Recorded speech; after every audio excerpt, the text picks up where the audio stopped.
आज के इस YouTube वीडियो चैनल में मैं डॉक्टर अभिलाषा आला आप सभी का स्वागत और अभिनंदन करती हूँ। आज हम हेरिडिटी और एनवायरनमेंट को डिस्कस करेंगे।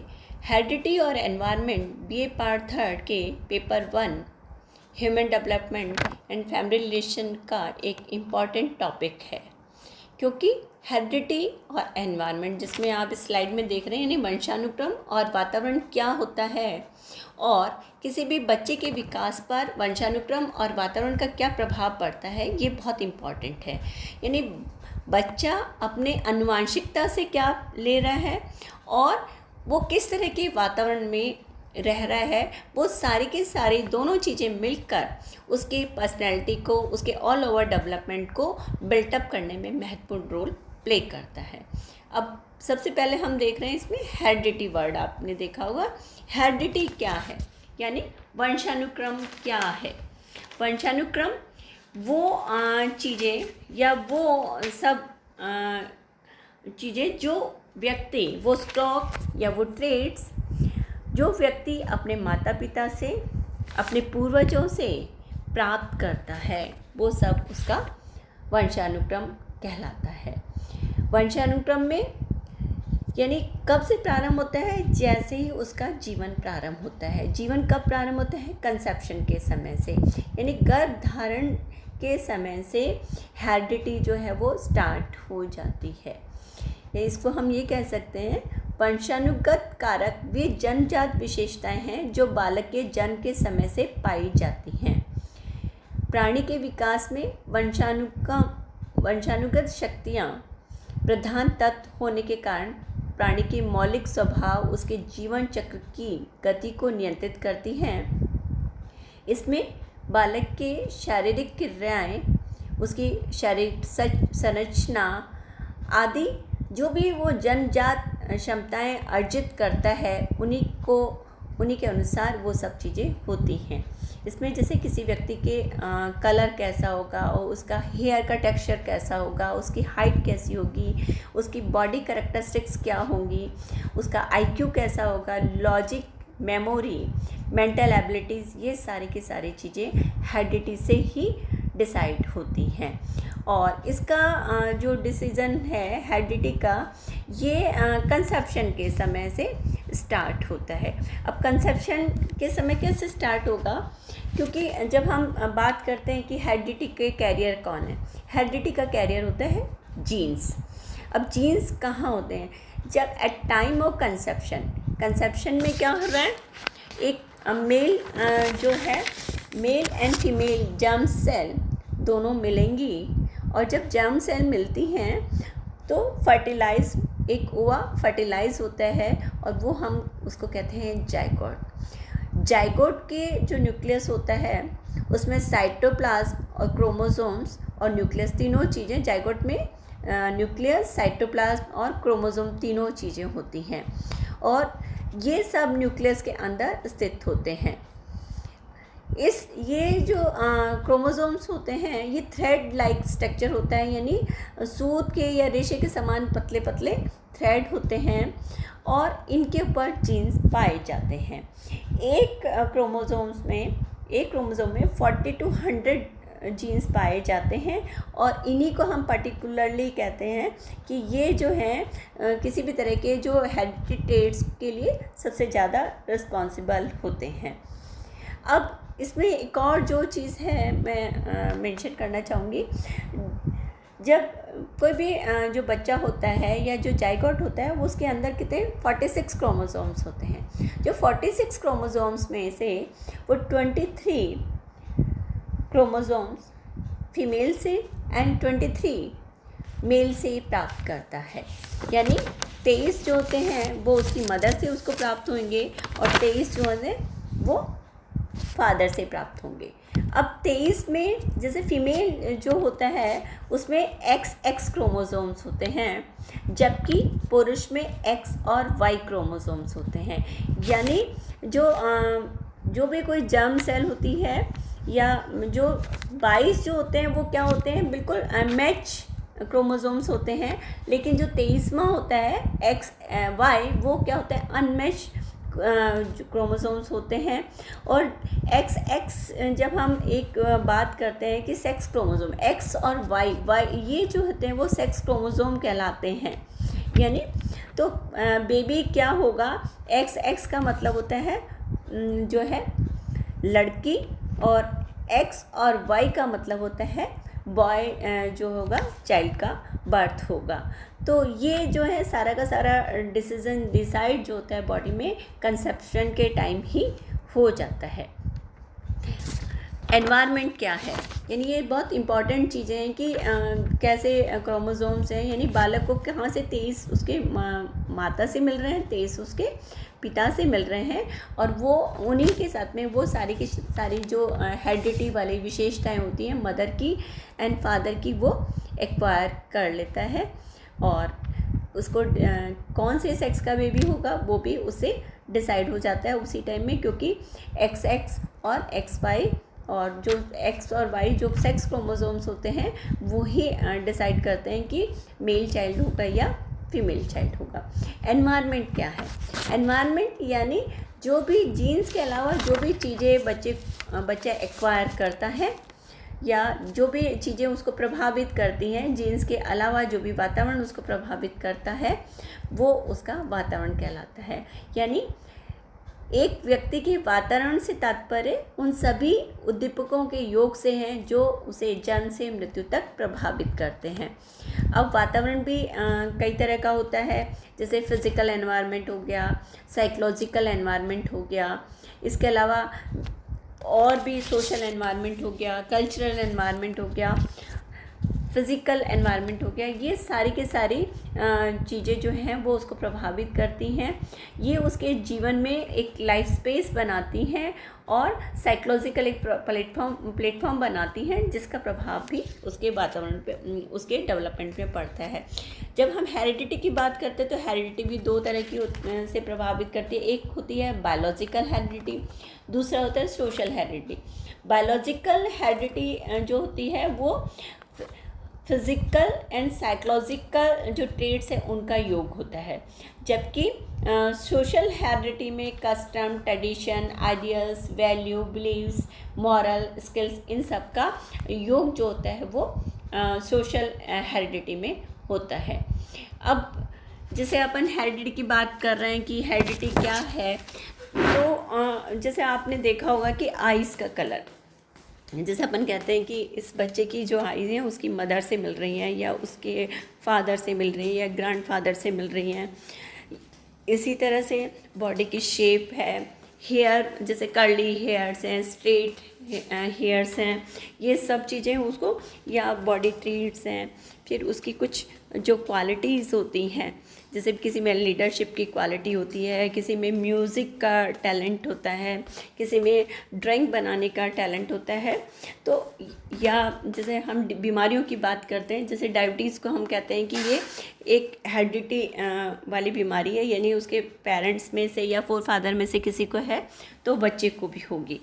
तो ये सारी चीज़ें जो हैं वो हम हेरिडिटी से, और ये सारी चीज़ें हमें कहाँ से मिल रही हैं, जो मैंने अभी लास्ट आपको स्लाइड में बताया, जीन्स के द्वारा प्राप्त होती हैं। अब इस स्लाइड में आप मेरे देखिए, हेरिडिटी यानी strong influence of physical development, यानी हेरिडिटी में क्या है कि किस पर प्रभाव पड़ रहा है, फिज़िकल डेवलपमेंट पे, यानी शारीरिक विकास पर। नेक्स्ट है physical makeup that is child inherited from parents, उसका बॉडी स्ट्रक्चर कैसा होगा, कैसा दिखेगा, बालों का, आइज़ का, जो अभी मैंने लास्ट उसमें बताया, वो सारी चीज़ें वो कहाँ से एक्वायर कर रहा है, कहाँ से ले रहा है, अपने पेरेंट्स से। दूसरा है एनवायरनमेंट। एनवायरनमेंट क्या है, everything that surrounds and influence the child, यानी जो भी उसके चारों तरफ है वो सब उसके वातावरण को बना रहे हैं और वो बच्चे को प्रभावित कर रहे हैं। इसमें जैसे मैंने अभी आपको बताया फिज़िकल, साइकोलॉजिकल, इसके साथ में फैमिली, स्कूल, नेबर, मीडिया, ये सब भी वातावरण को बनाने का काम करते हैं।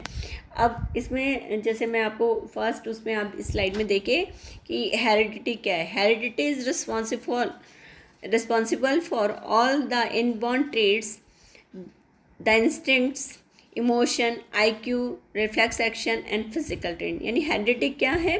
वो सारे इनबॉर्न मीन्स जन्मजात गुण या व्यवहार प्रतिमान, इमोशंस, संवेग, बौद्धिकता, रिफ्लेक्स एक्शन और फिजिकल ट्रेट्स, वो सारे क्या हैं? वो हेरिडिटी से। Environment is responsible for the growth and development of the physical, mental and social. और एनवायरनमेंट क्या है? ग्रोथ और वृद्धि और विकास के लिए, यानी फिजिकल, मेंटल, सोशल ट्रेट्स के वृद्धि एंड विकास के लिए रिस्पॉन्सिबल है। नेक्स्ट है the two forces heredity environment are not oppose to each other. यानी एक दूसरे से अलग नहीं है, बट आर कॉम्प्लीमेंट्री, यानी एक दूसरे के पूरक हैं। यानी एक दूसरे के विपरीत नहीं है, बल्कि जो है अलग अलग नहीं है, बल्कि एक दूसरे के पूरक हैं, एक दूसरे को सप्लीमेंट करते हैं। जैसे हम कोई प्लांट को प्लांटेशन करते हैं तो उसके लिए सॉइल भी चाहिए, सीड्स भी चाहिए, तो उसी तरह से है। तो इसमें है the heredity is the raw material out of which the object is to be prepared an environment in the technique and other material for the manufacturer. यानी हेरिडिटी क्या है? यानी जो हमें एक रॉ मटेरियल प्रोवाइड कर रही है, लेकिन एनवायरनमेंट क्या है? वो एनवायरनमेंट के में अलग अलग टेक्निक्स के द्वारा वो उस रॉ मटेरियल को जो हमने हेरिडिटी से एक्वायर किया है, उसमें उसको रिफाइनमेंट जो है वो सारा का सारा एनवायरनमेंट में मिलता है। Next the two individual of the same heredity might differ when put in dissimilar environment. यानी दो व्यक्ति जो कि सेम हेरिडिटी के हैं, लेकिन उनको अलग अलग तरह के एनवायरनमेंट में रखा जाता है, तो उनका डेवलपमेंट अलग अलग तरह का होगा। Again two individual of different in heredity would probably different in spite of identical environment. यदि अलग अलग हेरिडिटी के बच्चे हैं लेकिन उनको सेम एनवायरनमेंट में रखा जाए, तो हो सकता है उनका ग्रोथ जो होता है काफ़ी कुछ सिमिलर होती है। So we can predict that if we change other factors the product is change. यानी हम कोई भी फैक्टर को चेंज करते हैं तो उसका जो प्रोडक्ट होगा वो भी चेंज हो जाता है। नेक्स्ट है the individual personality is the product of both heredity and environment. यानी हम यहाँ पे एक बात जो हम कह रहे हैं कि हेरिडिटी और एनवायरनमेंट वो दोनों ही इक्वली इम्पॉर्टेंट हैं, हम किसी को भी इग्नोर नहीं कर सकते। यानी जितना ज़रूरी हेरिडिटी है उतना ही एनवायरनमेंट है। इन सम केसेस हेरिडिटी में over power development and in certain other cases environment may be very strong influence growth and development. It is because of this difference individual differ in physique, character and other personality। यानी इसके कारण से बच्चे के अंदर जो उसका शारीरिक जो है उसका चारित्र है, उसके व्यक्तिगत ट्रेट्स हैं, उनमें भी अंतर आता है। नेक्स्ट है a child's development represents the interaction of heredity. यानी किसी भी बच्चे का जो पर्सनैलिटी डेवलपमेंट है या ऑल ओवर डेवलपमेंट है, वो उनका दोनों का हेरिडिटी और जो एनवायरनमेंट है उसका इंटरेक्शन कैसा हो रहा है, यानी वो दोनों एक दूसरे उसको कैसे सप्लीमेंट कर रहे हैं और कैसे उसके विकास में भागीदार हो रहे हैं, वो उसको रिफ्लेक्ट करता है। Heredity defines the potential of child while environment influence the extent to which potential is. यानी हेरिडिटी तो क्या होती है, उसके अंदर क्या पोटेंशियलिटी है उसको शो करती है, लेकिन एनवायरनमेंट जो होता है उस जो भी स्किल्स हैं, जो पोटेंशियल है, जो भी उसकी योग्यताएं हैं, क्षमताएं हैं, उनको अचीव करने के लिए एनवायरनमेंट प्रोवाइड करती है। तो ये दोनों के दोनों बहुत ज़्यादा इम्पॉर्टेंट हैं, हम किसी भी उसको वो नहीं कर सकते।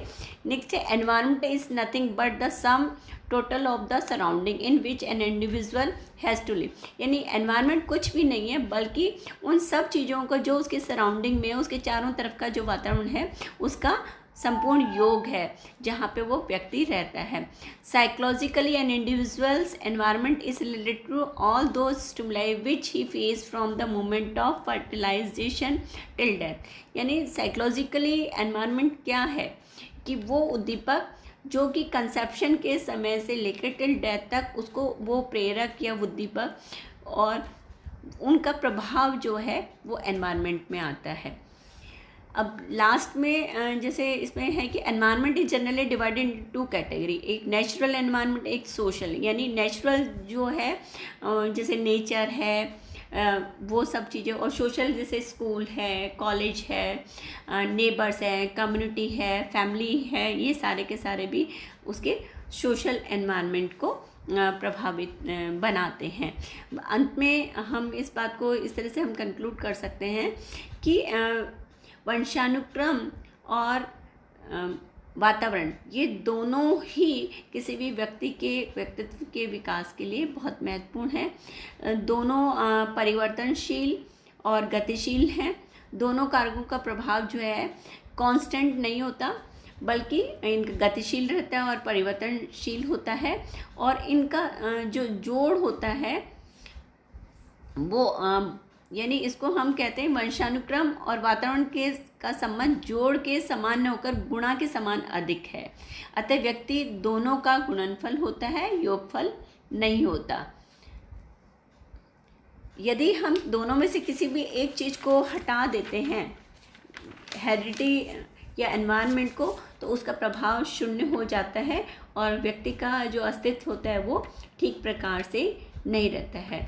तो इस तरह से हम लास्ट में यही कह सकते हैं, बालक के व्यक्तित्व और व्यवहार को समझने के लिए वातावरण और वंशानुक्रम की परस्पर इंटरेक्शन को और उसके प्रभाव को हमें समझना बहुत आवश्यक होता है। और दोनों ही निर्धारक कारक होते हैं, यानी दोनों ही उतने ही महत्वपूर्ण और शक्तिशाली होते हैं, और इनके बिना या इनके अभाव में बालक के विकास की कल्पना नहीं की जा सकती है। दोनों का ही बालक के विकास में महत्वपूर्ण योगदान होता है। Thank you.